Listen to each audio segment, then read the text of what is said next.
Hospital సమర్పించు అందమైన జీవితం కార్యక్రమానికి స్వాగతం. నమస్తే కళ్యాణ్. నమస్తే జయ గారు. వినోద్ అనే ఒక పర్సన్ మనకి మెయిల్ చేశారండి. పెళ్ళైపోయింది, సుఖంగా వెళ్ళిపోతుంది జీవితం. మళ్ళీ బయట అమ్మాయి కూడా కాదటండి, ఇంట్లో అమ్మాయి, చుట్టాలు. ఏం జరిగిందో అర్థం కావట్లా. నాకు చాలా ఇష్టం అండి నా భార్య అంటే, కానీ నా వల్ల కావట్లేదు. నేను యాక్సెప్ట్ చేయలేకపోతున్నాను, వదిలేయలేకపోతున్నాను. Something is wrong.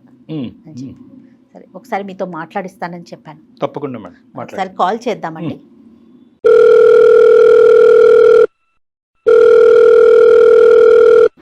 హలో, నమస్తే అండి, వినోద్ గారా? ఎవరు? నేను జయానండి, సుమన్ టీవీ అందమైన జీవితం ప్రోగ్రామ్ నుంచి కాల్ చేస్తా ఉన్నాను. మేడం నమస్తే మేడం. నాతో పాటు డాక్టర్ కళ్యాణ్ చక్రవర్తి గారు ఉన్నారు. మీ సమస్యను ఒక్కసారి మాట్లాడతారా? చెప్తాను. Hello Vinod sir. నమస్తే సార్. నమస్తే నాన్న. ఏంటి నాన్న సమస్య? ఏ ఊరు మీది? సార్ మాది చిత్తూరు సార్. ప్రస్తుతం హైదరాబాద్ లోనే నేను పనిచేస్తున్నాను సార్. రైట్, ఓకే ఓకే, చెప్పు నాన్న, ఏంటి సమస్య? సార్ నాకు పెళ్ళై 3 ఏళ్ళు అవుతాం సార్. ఆ అమ్మాయి పేరు లాస్య సార్. తను పుట్టినప్పటి నుంచే నాకే పెళ్లి చేయాలనుకున్నాడు సార్, నాకు ఇచ్చే పెద్దవాళ్ళు. నాకు అంత చదువు అంత ఆపలేదు సార్. మీరేం చేస్తూ ఉంటారు? మీరేం చదువుకున్నారు? ఐటీ చేసాము సార్. ఐటీఐ చదువుకున్నారు. ఆవిడ బీటెక్ చేసింది. సో తనకి నేనంటే ఇష్టము. సో మీరిద్దరైతే ఒకరికొకరు కావాలి అని అనుకున్నారు. పెద్దవాళ్ళకి మాత్రం మీ ఇద్దరు కావాలనుకోవటం ఇష్టం లేదా? ముందు ఒప్పుకున్నారు సార్. తర్వాత నాకు అంత పెద్ద ఉద్యోగం లేదని ఒప్పుకోలేదు సార్. వాళ్ళు ఒప్పుకోలేదు. వేరే పెళ్లి చూపులు కూడా చేయించారు సార్. కానీ ఆ అమ్మాయికి ఇంకా వాళ్ళ ఇంట్లో వాళ్ళు ఎక్కువ ఫోర్స్ చేస్తే కూర్చునింది సార్ పెళ్లి చూపులకి. పెళ్లి చూపుల వరకు అయితే వెళ్ళింది బలవంతంగా వెళ్ళింది. ఇంకా చివరికి ఇంకా మేమిద్దరం వచ్చేసినాం సార్. వచ్చి తిరుపతిలో పెళ్లి చేసుకున్నాము కొండపైన. మీ ఇంట్లో కూడా ఒప్పుకోలేదా వినోద్ గారు? మా ఇంట్లో కూడా ఒప్పుకోలేదు మేడం. ఇప్పుడు వాళ్ళ ఇంట్లో అంటే కనుక మీకు ఉద్యోగం స్థిరంగా లేదు, చదువు లేదని. మీ ఇంట్లో అభ్యంతరం ఏంటి? ఇప్పుడు మా మామయ్య ఉన్నాడు కదా, ఆయన అంత మాట్లాడుతుంటే మా అమ్మకి నచ్చలేదు. మా నాన్న లేరు. మా మామయ్య అట్లా మమ్మల్ని చాలా తక్కువ చేసి తీసి పారేసినట్టు మాట్లాడినాడు సార్. అటు మాట్లాడితే ఇంకా మా అమ్మకి నచ్చలేదు. చిన్నప్పటి నుంచి ఆ పిల్ల అంటేనే నాకు మనసు. లాస్యా కూడా అంతేనండి? నేనంటే పిచ్చి మేడం మా పిల్లకి. పెళ్లి చేసుకుని ఇంకా నా ఫ్రెండ్ కూడా హైదరాబాద్ లో జాబ్ చేస్తున్నాడు మేడం. వాడిని అడిగాను ఎక్కడైనా ఉంటే ఉద్యోగం చూడడం వస్తాను అనేసి. నాకు ఆల్రెడీ మెకానిక్ చేస్తుంటాయి ఇక్కడ. ఇంకా హైదరాబాద్ కి వచ్చి ఇక్కడ 3 years అయింది మేడం. 3 ఏళ్ళు అవుతుంది. లాస్య ఏం చేస్తుంది? తనకి ఏమి పని చెప్పట్లేదు సార్. నేను ఇంట్లోనే ఉంచాను. పిల్లలు లేరుగా? మాకున్న పరిస్థితుల్లో ఇప్పుడు పిల్లలు వద్దనుకున్నాం సార్. ఇప్పుడు అంత స్తోమత లేదు కదా సార్. కాదు, పిల్లలు వద్దు అనుకున్నారు, కానీ ఉద్యోగం చేయడానికి ఏంటి అమ్మాయి హైదరాబాద్ సిటీలో? తనకి ఇష్టం లేదా ఏంటి? నాకు ఇష్టం లేదు మేడం. చిన్నప్పటి నుంచి అంత బాగా చూసుకున్నాను. ఎందుకు తనని బయటకు పంపించాలి? ఎందుకు ఉద్యోగం చేయించాలి? తను మీ ఉద్దేశంతో ఏకీభవిస్తుంది అంటే ఓకే, నేను ఇంట్లో కంఫర్ట్ గా ఉన్నాను అంటదా, లేకపోతే ఎట్లా ఉంది తన మెంటాలిటీ ఏంటి? తను బాగానే ఉండింది మేడం. 2-3 ఏళ్ళు బాగానే ఉన్నాము. ఎందుకో మేడం కొద్ది రోజులుగా తన ప్రవర్తన నాకు అర్థం కావట్లేదు మేడం. నాకు ఏడుపు వస్తుంది. అయ్యో, పెద్దలతో కాంటాక్ట్ ఉందా? లేదు సార్. కాంటాక్ట్స్ తగ్గిపోయినాయి. లేదు, మా అమ్మతోనూ లేదు సార్. సో కాంటాక్ట్స్ తగ్గిపోయినాయి అంటే అంత ఇష్టపడి వచ్చినటువంటి ఆడపిల్లకి ఈ రోజు నువ్వంటే ఇష్టం లేకుండా ఉండటం అంటే? ఈ మధ్య గత 3-4 నెలల నుంచి నా దగ్గరికి కూడా రావట్లేదు. పిలిస్తే పలకదు, మాట్లాడిస్తే మాట్లాడదు. ఏదో పరవాణి చూసినట్టు చూస్తాను సార్. నన్ను రూమ్ లో కూడా రానివ్వట్లేదు సార్. తలుపేసేస్తుంది. నేను హాల్లోనే పడుకుంటున్నాను సార్. 10 రోజుల నుంచి చూస్తున్నాను మేడం. తన ఒంటి మీద బంగారు చూస్తున్నాను. ఫోన్లు కొత్త చూస్తున్నాను. ఓ, ఫోన్లు, బంగారం కూడా? బంగారం కూడా సార్. మీరు అడిగారా అమ్మాయిని ఎక్కడివి ఏంటని? అడిగినాను మేడం. అడిగితే ఇది అమ్మ వాళ్ళు తీసిచ్చినారు, నీకు కూడా తీసిస్తా అన్నారు. నేనే ఇంటికి రమ్మంటే రానన్నారు. ఏదో చెప్తాను మేడం సంబంధం లేకుండా. పోలండి, తల్లిదండ్రులు మళ్ళీ ఆ అమ్మాయిని స్వీకరించారన్నమాట అనుకోవాలి కదా. లేదు సార్. నేను ఒకసారి ఇంటికి వెళ్ళాను సార్. మా మామయ్య వాళ్ళ ఇంటికి వెళ్తే వాళ్ళు నన్ను అక్కడే అవమానించారు. ఇంట్లో కూడా రానివ్వలేదు. మేము ఇప్పుడు వచ్చాము, అంత అబద్ధాలు చెప్పి మళ్ళీ మా ఇంటికి వస్తావు, నువ్వు పోరా బయటికి అన్నారు సార్. ఈ అమ్మాయికి మరి వాళ్ళ అమ్మ వాళ్ళు ఇవ్వలేదండి?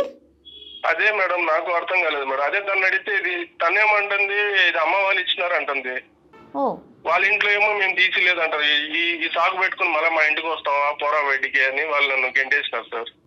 సరే, ఇచ్చిన వాళ్ళు అయితే ఇచ్చామని చెప్పడంలో వాళ్ళెందుకు సంకోచిస్తారు కానీ? అంతే కదా సార్. అదే నాకు అనుమానం ఇచ్చి గట్టిగా అడిగినాను సార్ ఆ పిల్లని. అడిగితే ఏం చెప్పట్లేదు. కానీ తన ఫోన్ లో ఒక లవ్ సింబల్ వేసి ఒక ఫోన్ నెంబర్ ఉండే సార్. ఫోన్లు ఇవ్వటం ఆ అమ్మాయి చేతుల్లో కనిపించినాయి. తల్లిదండ్రులను ప్రశ్నించేటప్పటికి తల్లిదండ్రులు మేము ఇవ్వలేదు, నువ్వు వెళ్ళిపోరా, నువ్వు మా ఇంట్లో అడుగు పెట్టడానికి లేదని మిమ్మల్ని సాగరంపారు. ఇది కాకుండా మీకు వేరే అనుమానాలు ఏమైనా ఉన్నాయా? సార్ నేను ఎన్నిసార్లు మెకానిక్ షాప్ నుంచి చేస్తూనే ఉంటాను సార్. చాలా చేసినా సరే బిజీ వస్తూనే ఉంటాను సార్. ముందన్నా ఫోన్ నాకు చేసేది సార్ తనకి, ఇప్పుడు చేయట్లా. ఎప్పుడు చాటింగ్ లో ఉంటది నేను వచ్చినా సరే. ఓకే, కొంచెం చాట్ చేసుకుంటూ తనలో తను నవ్వుకుంటా ఉంటది. ఈ ఫోన్ బిజీ చాటింగ్ ఇంతకు ముందు ఉండేది కాదు 3 నెలల క్రితం? లేదు సార్, లేదు సార్, అసలు లేదు. ఇంకానన్నా ఇక్కడ ఇంటి దగ్గర ఒక షాప్ ఉంది సార్. ఆ షాప్ లో అతను మా షాప్ లో పనిచేస్తాడు. వాళ్ళు చెప్తున్నారు సార్, మీ వైఫ్ ని ఎవరో కార్ లో తీసుకుని వెళ్తున్నారు అది ఇది అని చెప్పి నమ్మలేదు సార్. ముందు నాకు ఇదంతా చూస్తే అనుమానం వచ్చింది.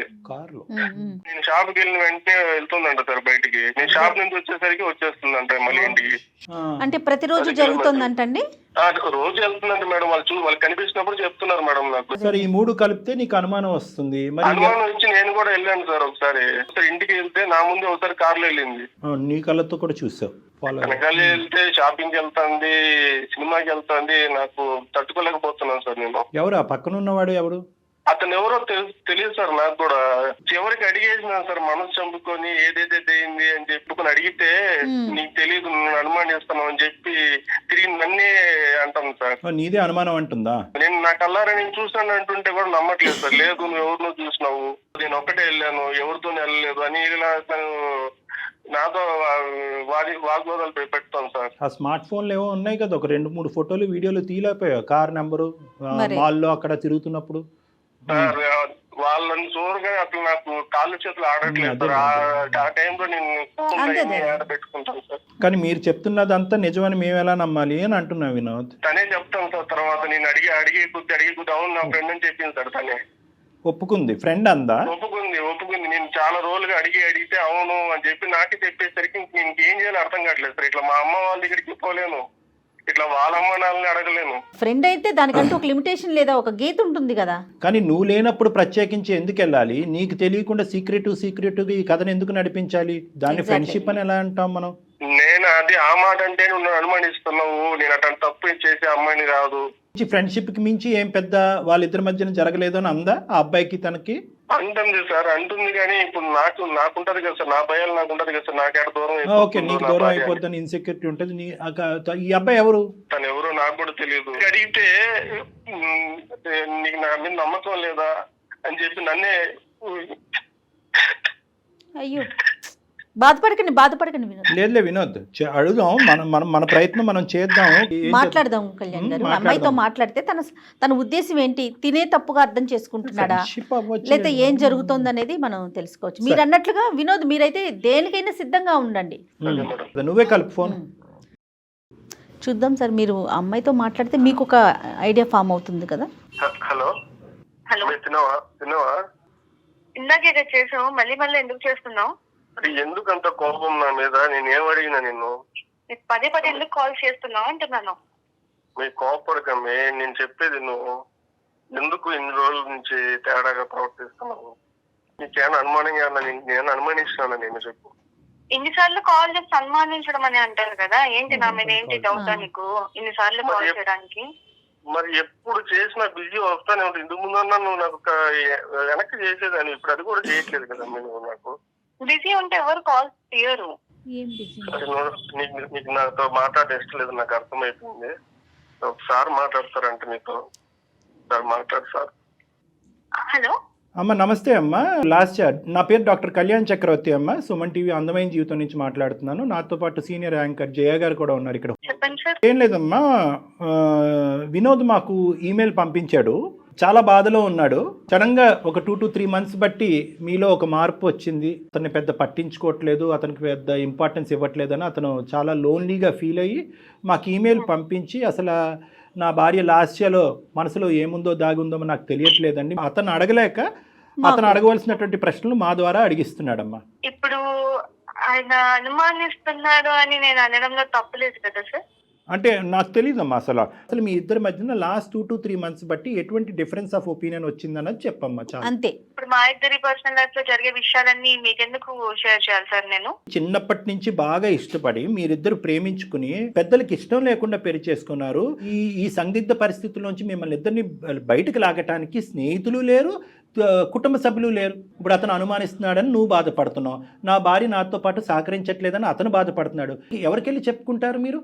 ఆ విధంగా అతను మాకు వచ్చి చెప్పుకున్నాడు కాబట్టి మేము ముందస్తు ఏంటంటే కొన్ని 100,000 మెయిల్స్ వచ్చినా కూడా అవన్నీ పక్కన పెట్టి ఈ అబ్బాయి చచ్చిపోతానంటున్నాడు, విపరీతమైనటువంటి శోభలో ఉన్నాడని చెప్పి మేము ఫోన్ చేసి ఓ సహాయకర చర్యగా మేము ముందుకు వచ్చాం. మీకెందుకు చెప్పాలి అంటే మేము ఏమీ మాట్లాడలేము తల్లి. అమ్మ, ఏదైనా సమస్య ఉన్నప్పుడు పరిష్కరించుకోవాలి కదా లాస్య. మీరు చదువుకున్న వాళ్ళు, మీ ఇద్దరి మధ్య సమస్య ఉంది, అందమైన జీవితం సుమన్ టీవీ డాక్టర్ కళ్యాణ్ చక్రవర్తి గారు ఉన్నారు అని చెప్పి తను ట్రస్ట్ చేసి మా దాకా వచ్చారు. ఫైనల్ గా నువ్వే అప్రిషియేట్ చేస్తావు చూడమ్మా. అది ఇప్పుడు నేను ఏం తప్పు చేశానండి అంతలా తీసుకొచ్చి చెప్పడం? నేను ఏం చేశానని చెప్పాడు, నేను ఆయన బాగానే చూసుకుంటున్నాను కదా. అమ్మా ఏం తప్పు చేసావు, తప్పు అనే మాట అనలేదమ్మా అతను. ఓకే, కొన్ని మంత్స్ నుంచి బాగుండట్లేదు అంటున్నారు కదా. ఫోను, మెసేజింగ్, చాటింగ్ ఇలాంటి వాటిల్లో బాగా బిజీగా ఉన్నావంట. ఎప్పుడు ఫోన్ చేసినా ఫోన్ ఎంగేజ్ వస్తుందంట. ఓకే, అతనికి ఇవ్వాల్సినటువంటి టైం ఫోన్కి ఇస్తున్నావంట, అదే ఫోన్లో అవతల ఉన్నటువంటి వ్యక్తికి. ఫ్రెండ్స్ ఉంటారు కదా, బిజీ ఉంటాను నేను. Okay, we have understood each other. నువ్వు కోఆపరేట్ చేయడానికి రెడీ అయ్యావు. కైండ్లీ టెల్ అమ్మా, పెళ్ళి అయినప్పటి నుంచి ఏం జరిగింది మీ ఇద్దరి మధ్యన? ఈ లాస్ట్ 3 years ఎలా ఉంది? ఈ మధ్య కాలంలో ఏమైంది? సార్ నేను వాడెవడు మన ఇద్దరి మధ్య? వాడెవడు చెప్పు, నేను అదే నా అడుగుతున్నా. నా ఫ్రెండ్ అంటున్నాను కదా. నేను ఏ ఫ్రెండ్షిప్ చేస్తే నీకెందుకు వచ్చింది బాగా? అరే నేను ఎవరు, నీ మొగుడిని కాదా? నేను అడగకూడదు, నాకు హక్కు లేదు. నాకు అది కదమ్మా, ఫ్రెండ్ అయితే కనుక మీ హస్బెండ్ కూడా ఫ్రెండ్ చెయ్యమ్మా. ఎవరికి తెలియనటువంటి గోప్యంగా ఉంచే ఫ్రెండ్ ఎందుకు అనుమానాలు దారి తీస్తుంది కదా. సార్ అతనికి నాకు ఎంగేజ్మెంట్ చేద్దాం అనుకున్నాను. అదే ఇందాక వినోద్ చెప్పిన పెళ్లి చూపులు అతనితోనేనమ్మా? అవునండి, మా పేరెంట్స్ చేయాలనుకున్నారు. అప్పుడు నేను మా మామ మీద నాకు చాలా లవ్ అండ్ కేర్, అఫెక్షన్ చాలా ఉండే అప్పుడు. కాబట్టి నేను అప్పుడు అతను ఓకే చేయలేదు. నేను చెప్పాను నాకు ఆల్రెడీ ఉన్నారు, ఇంకా ఆయన చేసుకుంటాను, so that's why I cannot marry you అని చెప్పినప్పుడు we exchange our numbers. You wanted to continue as friends అమ్మా? Has a good friends. ఎందుకంటే తనకి నా మెచ్యూరిటీ కానివ్వండి, తనకి నా బిహేవియర్ కానివ్వండి నచ్చింది. అందుకని హి సెడ్ మనం ఫ్రెండ్స్, గుడ్ ఫ్రెండ్స్ గా ఉంటే బాగుంటుంది అన్నారు. So I don't want to hurt him. అందుకని నేను ఒక గుడ్ ఫ్రెండ్ గా ఉంటున్నాను తనతో. 3 years పాటు మీ మ్యారేజ్ అయిన తర్వాత కూడా కంటిన్యూ అయిందా? అవునండి. పెళ్లి చూపుల్లో పరిచయమైనటువంటి ఆ ఫ్రెండ్ ని మీ భర్తకి తెలియకుండా ఉంచవలసినటువంటి అవసరం ఏముంది? ఎందుకు మీ భర్తకి ఇంట్రడ్యూస్ చేయలేదు? మీ ఇంటి వరకు ఎందుకు రాలేదు? అది నా పర్సనల్ లైఫ్ కదండి. పెళ్ళయ్యాక పర్సనల్ ఏంటి తల్లి? పెద్దల్ని కాదనుకుని ముందుకు వచ్చినటువంటి మీ ఇద్దరు పర్సనల్ ఏంటమ్మా? నేనప్పుడు తను ఇష్టపడ్డప్పుడు అవును ఇష్టపడ్డాను, I like him, that's why I got married with.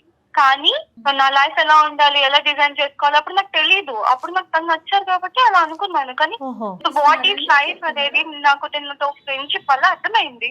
అందుకని నాకు ఫ్రెండ్షిప్ ఇంపార్టెంట్ అయిపోయింది. మీ ఫ్రెండ్ కి మ్యారేజ్ అయిందా, పెళ్లి అయిందా? అయింది. అదేంటమ్మా, ఆవిడకి తెలుసా? తెలీదండి మాకు. ఇప్పుడు మేము బయటకి ఎంతో మంది ఎన్నో పర్సనల్ ఫ్రెండ్షిప్స్ పెట్టుకుంటారు, అన్ని చెప్పి పెట్టుకుంటారా పబ్లిక్ లో? పబ్లిక్ కాదమ్మా, మాకు చెప్పమంటలేదమ్మా, మొగుడు పిల్లలకి చెప్పుకోమంటున్నావమ్మా. అది మేము చెప్పుకోవాలనిపిస్తే చెప్పుకుంటాము.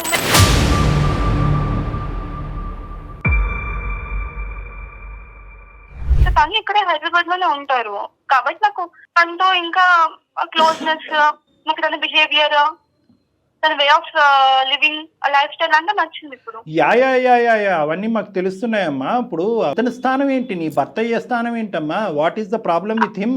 I don't have any problem with him. నేను తనతో ఉంటున్నాను కదండి. కేవలం మీది ఫ్రెండ్షిప్ ఏనా? దానికి మించింది ఏమన్నా ఉందా? మీకు ఎందుకు చెప్పాలండి అంటున్నాను. అమ్మ ఎందుకు చెప్పాలి అని అన్నా అదే మీనింగ్ వస్తుంది, చెప్పకూడదు అన్నా కూడా అదే మీనింగ్ వస్తుంది. సో నువ్వు చెప్పకుండానే ఏది చెప్పాలో చెప్పేశావు. ఇప్పుడు చెప్తే అని తెలుసుకుని ఏం చేస్తారు? ఎందుకు చెప్పు? ఇక్కడ నేను మొగుడు నీకోసం అన్ని వదులుకొని వచ్చినాను కదా. ఉన్నావు, ఏం చేసి పెట్టావు నాకు చెప్పు? ఏం చేసి పెట్టావు నాకు? ఏం కావాలమ్మా నీకు? ఏం కావాలి చెప్పు? నాకు కావాల్సిన లగ్జరీ లైఫ్ నాకు లేదు.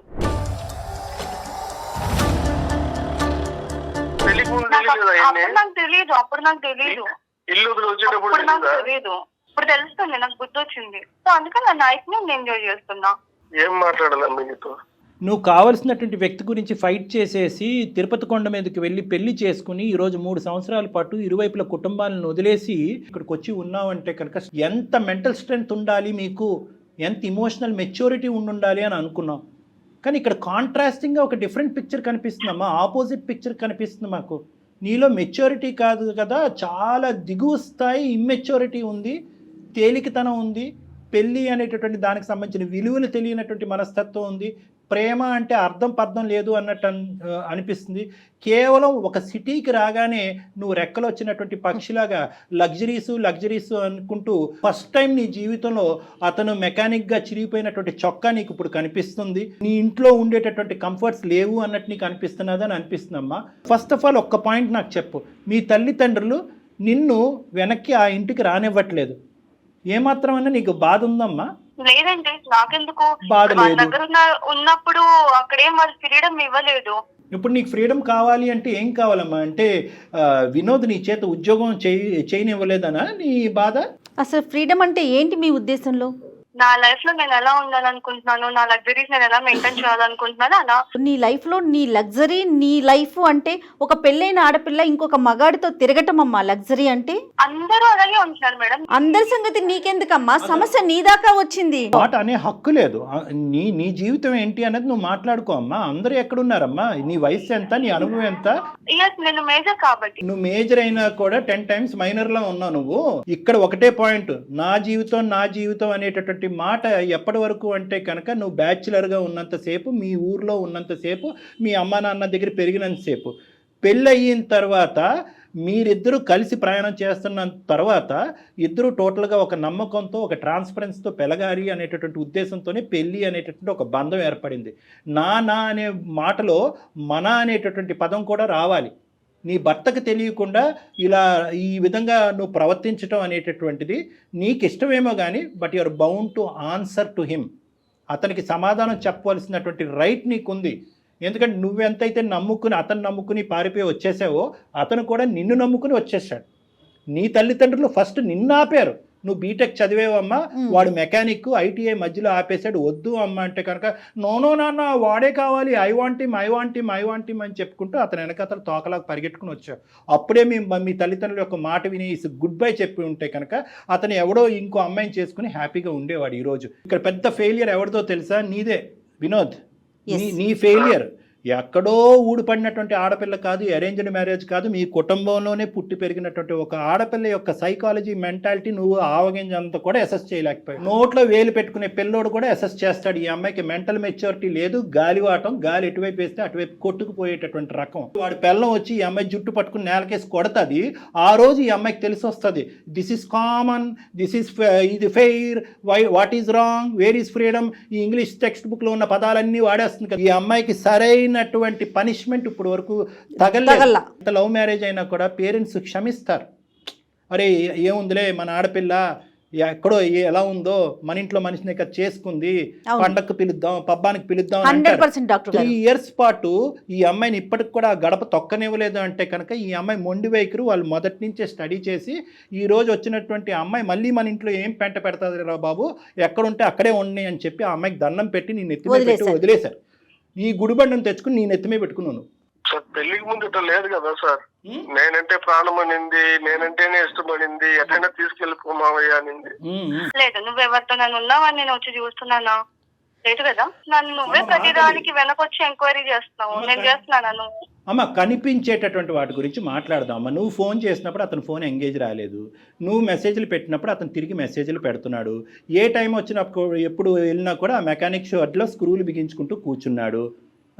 నువ్వేమో వచ్చి కారుల్లో తిరుగుతావు కదా.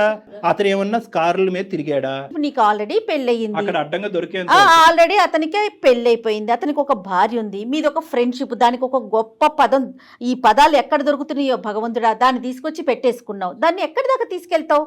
మ్యారేజ్ అనేది ఒక ఆప్షన్ అంతే కదండి. ఇప్పుడు ఎవరికి నచ్చిన వాళ్ళు పెట్టుకుంటారు కదా. అవునా? అదొక ఆప్షన్. నచ్చిన డేస్ ట్రావెల్ చేస్తారు, లేకపోతే వదిలేస్తారు. దానికి ఎందుకు ఇంత? ఈ నిర్వచనాలు మాకు దయచేసి చెప్పద్దు. Marriage is an option, ABC ఇలాంటివన్నీ మాకు అనవసరం. మేము ఇంకా అంత పోస్ట్ కల్చర్ లో లేమమ్మా. కేవలం ఇది ఒక గుట్టుగా ఉన్నంత సేపే ఈ మాట తీరు. ఇదే పంచాయతీ ఓపెన్గా నీ బాయ్ ఫ్రెండ్ వాళ్ళ భార్య వాళ్ళ కుటుంబ సభ్యుల మధ్యన పెడదామా రేపు మధ్యాహ్నం? రెడీనా నేను రెడీ. మీరు? పెడదామంటే నేను రెడీ. నేను మళ్ళీ చెప్తున్నాను, ఆ. మా పర్సనల్ లైఫ్ లోకి ఇన్వాల్వ్ అవ్వను అని అంటున్నారు, అవుతున్నారు మీరు. తప్పదమ్మా, తప్పదు. నువ్వు ఎందుకంటే మాకు నేర్పించేస్తున్నావు ఇక్కడ. తను వాళ్ళ వైఫ్ తో హ్యాపీగా లేడేమో. వాళ్ళ వైఫ్ తో అతను హ్యాపీగా లేడేమో, అందుకని నాతో ఫ్రెండ్షిప్ చేస్తున్నాడు అంటది. అమ్మ పిచ్చికి కూడా హద్దు ఉందమ్మా. అమ్మ నువ్వు మాట్లాడేటటువంటి అన్ని పిచ్చి మాటలు, ఇమ్మెచ్యూరిటీతో కూడినటువంటి మాటలు. మరి వాళ్ళ వైఫ్ మరి తిని ఎక్కడికి వెళ్తున్నాడు, ఏం చేస్తున్నాడు అవన్నీ ఎందుకు చూడట్లేదు కదా. ఇప్పుడు ఈయన చూస్తున్నారు కదా, అవును కొంచెం అబ్జర్వ్ చేస్తున్నారు, ఆవిడ అబ్జర్వ్ చేసుకోవట్లేదు కదా. ఇలాంటి వాటికని మేము సమాధానాలు చెప్పము, ఎందుకంటే కనుక ఆ అమ్మాయి నమ్మకంతో ఉంది కాబట్టి ప్రశ్నించట్లేదు. డాక్టర్ గారు అసలు ఈ అమ్మాయితో కంటిన్యూ చేయటమే తప్పండి. ఇప్పుడు మాట్లాడిన ఇంతసేపులో ఎక్కడైనా అనిపిస్తోందా ఈ అమ్మాయిలో మనం మార్పు తీసుకురావచ్చు, మీరు ఒక్క నిమిషం. కూర్చొని మాట్లాడితే అనే థాట్ అమ్మా. మీకు వస్తుందండి? చెప్పండి. ఎందుకంటే నేను చివరి వరకు వదలనమ్మా, కాబట్టి నా నమ్మకం నాది కాబట్టి ఒక్క ప్రయత్నం చేస్తున్నాను. దయచేసి వినమ్మా. చెప్పండి sir. Life is a very big ocean అమ్మా. ఈరోజు నువ్వు నిలబడినటువంటి ఎక్కడైతే నువ్వు నిలబడ్డావో, ఏవైతే ఆలోచిస్తున్నావో, ఏవైతే అనుభవిస్తున్నావో, ఇవన్నీ కూడా ఊహాజనకం. మనకి ఏదన్నా శిక్ష పడేటటువంటి పరిస్థితి వచ్చేంత వరకు ఇవి నిలబడతాయి. నువ్వు ఇంకా ఊహించుకోవట్లేదు. నీలో ఉన్నటువంటి ప్రధానమైనటువంటి లోపం ఏంటంటే పరిణామాల గురించి ఆలోచించట్లేదు తల్లి. నువ్వు నాకు నీ మీద కోపం రావట్లేదు, జాలేస్తుంది. మీ ఆయన్ని చూస్తే ఇంకా జాలేస్తుంది. ఈ కొత్తగా కనిపించినటువంటి వ్యక్తి నీకు దేవుళ్ళలా కనిపిస్తున్నాడు, ఎల్లకాలం నిలిచిపోతుంది అని అనుకుంటున్నావు. ఈ స్వర్గం ఎల్లకాలం నిలవదు అని ఒక్క మాట చెప్పాలి అని అనుకుంటున్నాను నీకు. ఈ సోకాల్డ్ స్వర్గం ఏదైతే నువ్వు ఆ అబ్బాయితో పాటు నువ్వు అనిపిస్తున్నావో ఇది ఎల్లకాలం నిలబడదు. ఆ అమ్మాయికి తెలిసి వస్తే కనుక మీ ఇద్దరిని రోడ్డుకి ఈడ్చేటటువంటి పరిస్థితి వస్తుంది. ఇప్పటికి కూడా భగవంతుడు నీకు ఒక అవకాశం ఇచ్చాడు అందమైన జీవితం ద్వారా. ఎప్పుడు ఉంటామో ఎప్పుడు పోతామో తెలియదు కదా సార్, అందుకని. చెప్పు. నా మాట ఒక్కసారి వినమ్మా. ఇప్పుడు నాకంటూ ఎవరు లేరు, నువ్వు తప్ప. నీకంటూ ఎవరు లేరు, అదే కదా మేడం, నేను తప్ప. ఇప్పుడు ఒక పెద్దవాళ్ళ పొజిషన్ లో వీళ్ళు సారు మేడం ఒకసారి చెప్తున్నారు. నీకు చివరిగా చెప్తున్నానమ్మా, ఇది ఇంకా నీ ఇష్టం. ఇంకా నేను చెప్పడం అయితే చెప్పినా నీకు. నేను చాలా పోరాడా నీతో, భరించాను. నేను ఎంతగాని భరించగలనమ్మా. నేను కూడా ఇంకా నాతోడు కూడా కాదమ్మా, నీ ఇష్టం. ఇంకా నేను అనుకున్న లైఫ్ తీసుకొచ్చి ఇవ్వగలరా? ఇప్పుడు మనకున్న పరిస్థితులకి నువ్వు కోరుకునేటివన్నీ రావు కదమ్మా. అమ్మా ఇది నువ్వు కోరుకుని వచ్చిందమ్మా, ఇదేం బలంతో పెళ్లి కాదు. చెప్పాను కదా సార్, నేను తనతో ఉంది, నా ఫ్రీడమ్ నాకు కావాలని ఉందని అంతే. తనకి ఇంట్లో చేసి పెట్టాల్సిన చేసి పెడుతున్నాను. ఒకటి తల్లి, నా వంతు ప్రయత్నం నేను చేశా. ఎంతకాలం ఈ ప్రయాణం కొనసాగుతుందో, ఎన్ని తన్నులు తింటారో, ఎంత అవమానం పడతారో అనేది కాలమే నిర్ణయిస్తుంది. అందుగురించే బీటెక్ చదివినటువంటి అమ్మాయి ఇంట్లో పని పాటు ఏమీ లేకుండా ఇంట్లో ఎందుకు కూర్చోపెట్టావంటే సుఖపడాలి సార్, నన్ను నమ్ముకుని వచ్చింది సార్, సుఖపడాలి సార్ అంటాడు. ఇప్పుడు ఏమొచ్చి ఇంట్లో కూర్చొని చేసే పంచాయతీ ఇది. ఈ అమ్మాయి నువ్వు జీర్ణించుకోలేనట్టు స్వేచ్ఛ ఇచ్చావు, దాన్ని నువ్వు అడ్వాంటేజ్ తీసేసుకున్నావు. ఈరోజు నీకు చెప్పేటటువంటి అవకాశం లేదు అని నేను అనుకుంటున్నానమ్మా. అయినా కానీ తల్లిదండ్రులు లాంటి వాళ్ళం ప్లీజ్ ఆలోచించమ్మా. ఇదన్నా అనుకో, అక్కడ మనస్సాక్షి అనేది ఒకటి ఉంటుంది వినోద్కి. అది అంటది, ఒరే ఏంద్ర బాబు పైపైన కడిగి ఇచ్చేస్తున్నారు ఈ ఇస్త్రీ, ఎంగిలి విస్తరిని, మళ్ళీ అందులోనే నిన్ను భోంచేయమంటారు, వద్దురా బాబా నీ. అతని మనస్సాక్షి అతన్ని అంటది. కాబట్టి నీలాంటి వ్యక్తితో అనుక్షణం ఇలా కాపాడుకుంటూ ఫోన్లు చేస్తూ ఈ మెకానిక్ షెడ్లో ఉన్నంతసేపు ఇక్కడ ఇంట్లో ఏం చేస్తున్నావు అని అనుకుని అతను బ్రతకటం వ్యర్థం. వినోద్ ఏం చేద్దాం చెప్పండి. వినోద్ మీ ఒపీనియన్ చెప్పండి. మేడం నేను చెప్పాల్సినంత చెప్పాను మేడం తనకి. ఆ అమ్మాయి ఒప్పుకుంటే నేను ఇప్పుడు కూడా సిద్ధమే మేడం. కానీ తను ముందులానే ఉంటానంటే నేను కూడా ఎలా ఉండగలుగుతాను madam? Last and final question Lasya, అన్నీ వదులుకుని పద్ధతిగా జీవించేటటువంటి ఆలోచన నీకుందా? ఈ పిచ్చి పిచ్చి పనులన్నీ ఆపేసి అప్పుడే వినోద్ నీతో ప్రయాణం చేస్తాడు, లేదంటే గుడ్ బై అంటానికి రెడీగా ఉన్నాడు. ఏమంటావు? You don't have interest in this marriage or that person? You don't have interest in Vinod, so you have interest in that person. మీ ఇద్దరి మధ్యన ఒక పనికిరాని ఒక అక్రమ సంబంధం డెవలప్ అయ్యింది. పెళ్లి చూపులు కాస్త ఒక అక్రమ సంబంధం కింద బ్యాక్గ్రౌండ్లో కంటిన్యూ అయింది. ఇది మాట్లాడకుండా ఏవేవో మాట్లాడుతున్నావు ఏంటి నువ్వు? మీకు మేము చేతులు జోడించి బతిమాలాలా? అమ్మ తల్లిదండ్రులు లాంటి వాళ్ళు మారమ్మా, నీకు పరువు పోతుందమ్మా, కుటుంబం రోడ్డు మీకు వస్తుందమ్మా అని చెప్పి నిన్ను బతిమాలాలా? వద్దమ్మా, నీకు ఇవ్వాల్సినటువంటి టైం చాలా ఇచ్చాము.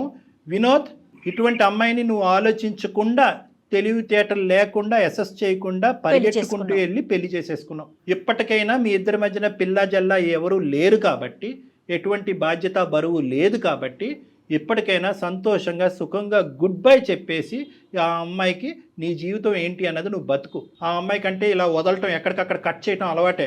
అక్కడ తల్లిదండ్రులు కట్ చేసింది, ఇప్పుడు నిన్ను కట్ చేసింది, రేపు ఆడి దగ్గరికి వెళ్తుంది, ఆడిని కట్ చేస్తుంది. డెఫినెట్గా ఈ అమ్మాయి జంపింగ్ జాకులు అంటారు వీళ్ళని. లాస్య చాలా సంతోషం అమ్మా, ఇంతవరకు మాతో మాట్లాడినందుకు, నీలాంటి ఒక గొప్ప వ్యక్తితో మాట్లాడినందుకు. మధ్యలోనే నేను చెప్పాను డాక్టర్ గారికి ఇది వర్కౌట్ అయ్యే విషయమే కాదని. పాపం ఆయనే లేదు లేదు అని మాట్లాడుతూ ఇక్కడ దాకా వచ్చారు. చాలా సంతోషం తల్లి. నమస్తే. పెట్టేసే తల్లి ఫోన్. ఎప్పుడో చెప్పాను కదా, independent women and free bird అని. Bye ma'am. Oh my God మనం మీకు నేను మధ్యలోనే అన్నాను కదా డాక్టర్ గారు, కానీ మీరేమన్నారు, లేదు జయ గారు ఒకసారి మాట్లాడదాం, ఇంకొంచెం మాట్లాడదాం అన్నారు కదా. ఆ అబ్బాయి గురించి మేడం, ఆ అబ్బాయి గురించి మీరు ఆలోచించారు. తను చాలా డిస్టర్బ్డ్ క్యారెక్టర్ అండి. తనకేం చెప్తారో చూడండి కళ్యాణ్ గారు. వినోద్, ఇప్పుడు నువ్వు హ్యాపీగా ఉండాలి, అర్థమైందా? సార్ స్టార్టింగ్లోనే చెప్పాను, చేదైనటువంటి నిజాలు నీకు వినిపిస్తాయి, ఇది కేవలం ఫ్రెండ్షిప్ కాదు, దానికి మించింది అంటే కనుక ఆ అమ్మాయి అసలు మొండిగా హ్యాపీగా ఒప్పుకుంది. ఇప్పుడు ఏమొచ్చి వెళ్ళిపోతానికి రెడీయా అంటే కనుక హ్యాపీగా వెళ్ళిపోతాను నేను, ఫ్రీ బర్డ్ అంది. ఇన్ని రోజులు ఇంత దాచిపెట్టిందా సార్? అది ఎగిరి ఎగిరి ఇంకో పంజరంలో చిక్కుంటుంది, అది గుర్తుపెట్టుకో.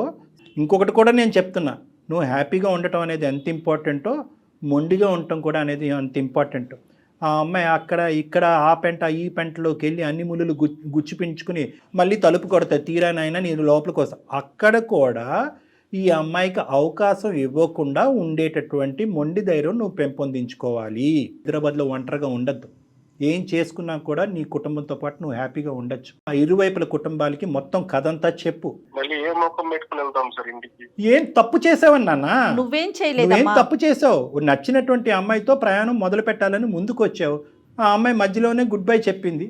నీకు ఈ టైంలో ప్రధానంగా కావాల్సింది ఒక సపోర్ట్ కావాలి, ఒక ఇమోషనల్ సపోర్ట్ కావాలి. నా అనేటటువంటి ప్రేమించేటటువంటి వాళ్ళు కావాలి. కావాలంటే మీ తల్లిదండ్రులతో కానీ మీ ఫ్యామిలీ మెంబర్స్తో కానీ డాక్టర్ గారు మాట్లాడతారు. మీకు అలాంటి ఇబ్బంది ఏదైనా ఉందంటే ఒక్కసారి కౌన్సిలింగ్ కూర్చుందాం. అలా కూర్చుందాం. ప్లస్ మీరు లీగల్ అడ్వైస్ కూడా తీసుకోవాలి. ఎస్, ఒక లాయర్ని కలవాలి, ఒక అడ్వకేట్ని కలిసి నెక్స్ట్ స్టెప్ ఏమేయాలి అనేది ఆలోచించాలి. కానీ at the end of the day ఈ రోజు నీకు చేదుగా బాధగా అనిపించేటటువంటి ఈ నిజం భవిష్యత్తులో నీకు చాలా సంతోషాన్ని ఇస్తుంది. ఏమాత్రం కంగారు పడమాకండి, దిగులు పడకండి, ధైర్యంగా ఉండండి.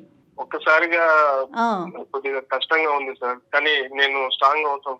ఓకే నాన్న. మోరల్ సపోర్ట్ కి డెఫినెట్ గా మేము ఉంటాం ఎప్పుడు కూడా. Okay, thanks madam. రైట్ నాన్న, రైట్. Thank you. తను యాక్సెప్ట్ చేయలేకపోతున్నాడు అంతే. ఆబ్వియస్లీ మేడం, కొద్ది గొప్ప అమ్మాయి కౌన్సిల్ చేయడానికి ట్రై చేసింది. ఎందుకు అంటే కనుక ఆ అమ్మాయి భవిష్యత్తు గురించి కాదు, ఈ అబ్బాయి భవిష్యత్తు గురించి. అంతే కదా డాక్టర్ గారు. ఇప్పుడు ఇలాంటి వాళ్ళ జీవితాలు ఇక అలా కంటిన్యూ అవటమేనంటారు, ఎక్కడైనా వెనక్కి వస్తారా? నేను చెప్పాను కదా మేడం ఇందాక, పరిణామాలు ఆలోచించకుండా ముందుకు వెళ్ళిపోయేటటువంటి వాళ్ళు శిక్ష పడినప్పుడు రియలైజ్ అయ్యి మళ్ళీ వెంటనే వచ్చేస్తారు. అప్పుడు పడుతుంది, అమ్మాయికి తొందరలో పడుతుంది. ఫస్ట్ తలుపు తట్టేది ఈ అబ్బాయిని. మళ్ళీ అదే పీక్ స్టేజ్కి వెళ్ళిపోతారు కదండి. ఖచ్చితంగా ఆ అమ్మాయి వస్తుంది, వెనక్కి వస్తుంది, ఒక బాధతో వస్తుంది, దుఃఖంతో వస్తుంది. నువ్వు తప్ప నేను ఎవరు లేరు నా జీవితంలో లేదు. ఎందుకంటే ఈ అబ్బాయికి ప్రస్తుతం ఇప్పుడున్న పరిస్థితుల్లో ఆ అమ్మాయికి గుడ్ బై చెప్పరా బాబు అని చెప్పడం చాలా ఈజీ. ఆ అమ్మాయి మళ్ళీ వెనక్కి వస్తే కనుక ఆ అమ్మాయిని యాక్సెప్ట్ చేయొద్దురా బాబు అని చెప్పడం చాలా కష్టం. వెల్కమ్ చెయ్యొద్దని చెప్పలేం మనం. ఎందుకంటే ఆ అబ్బాయి చాలా బలంగా అతని మనసులో తనకు స్థానాన్ని ఇచ్చాడు. రైట్, చూద్దాం ఎటువంటి పరిణామాలకు దారితీస్తుంది. రైట్ అండి, నమస్తే.